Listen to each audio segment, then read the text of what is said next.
Bon matin!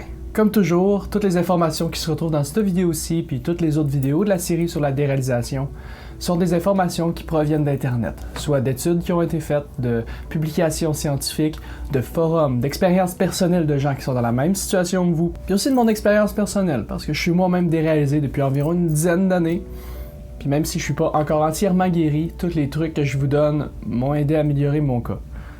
Donc certaines personnes ayant des troubles de déréalisation plus légers pourraient arriver à se guérir entièrement avec ces trucs-là. Il y a une cause probable de déréalisation qui risque de déplaire à pas mal d'entre vous. La surutilisation des appareils électroniques. Il y a une possibilité que de passer des très longues périodes de temps devant un écran qui affiche seulement des éléments en 2D, puis qui sont super immersifs, puisse finir par te faire déconnecter de la réalité. Entre autres parce que c'est 2D, puis que c'est pas une image 3D auquel tes yeux sont habitués, puis que ton cerveau doit travailler plus fort pour interpréter la troisième dimension, parce qu'il la voit pas correctement. Mais il y a aussi les contrastes qui sont souvent plus élevés que dans la nature, ou la qualité des couleurs qui est moins courante en fait.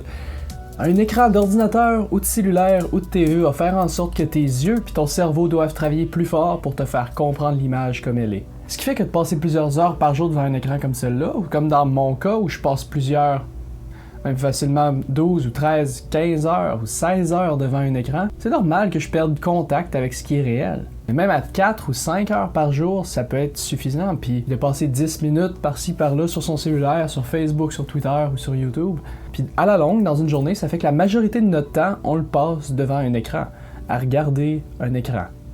D'après moi, c'est pour ça que c'est nouveau.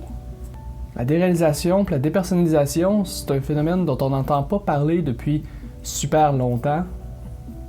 C'était pas vraiment présent par le passé. On n'en entend pas parler par les philosophes ou par les pionniers de la psychiatrie. Ça faisait pas partie des problèmes. Puis la chose qui a vraiment changé depuis ce temps-là, c'est la présence des ordinateurs, la présence des écrans.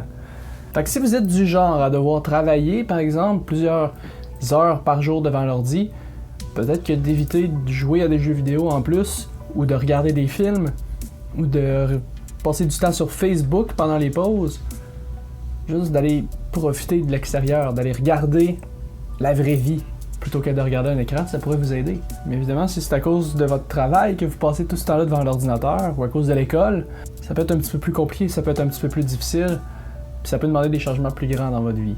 Puis ici, pour voir si c'est ça, vous avez envie d'arrêter d'utiliser l'ordinateur pendant une période de temps, sachez que ça sera pas en seulement 2 ou 3 semaines que ça va se régler. Ça peut prendre 1 mois, 2 mois, ça peut être très long. C'est plus une question de réduction quotidienne que d'éliminer totalement les réseaux sociaux, puis les ordinateurs, puis les appareils électroniques. On vit dans un monde digital aujourd'hui, on peut pas vraiment se passer de ces appareils-là. Fait que le mieux qu'on peut faire, c'est de réduire au maximum. Étonnamment, il n'y a pas beaucoup d'études qui ont été faites spécifiquement là-dessus, mais j'ai réalisé que pour moi-même, plus je passe de temps devant l'ordinateur dans une journée, plus qu'à la fin de la journée, je vais me ramasser déréalisé. Soit c'est à cause du stress qui vient avec la charge de travail, soit c'est à cause de l'écran en tant que tel, mais ça a définitivement un lien, pour moi. Donc considérez cette option-là. Parlez-en avec votre psychiatre, parlez de votre déréalisation avec votre psychiatre, avec votre médecin, ça ne sert absolument à rien d'ignorer le problème, ça ne se réglera pas tout seul. Il y a des professionnels qui sont là pour vous aider. Donc, j'espère que ce petit indice-là va peut-être vous aider.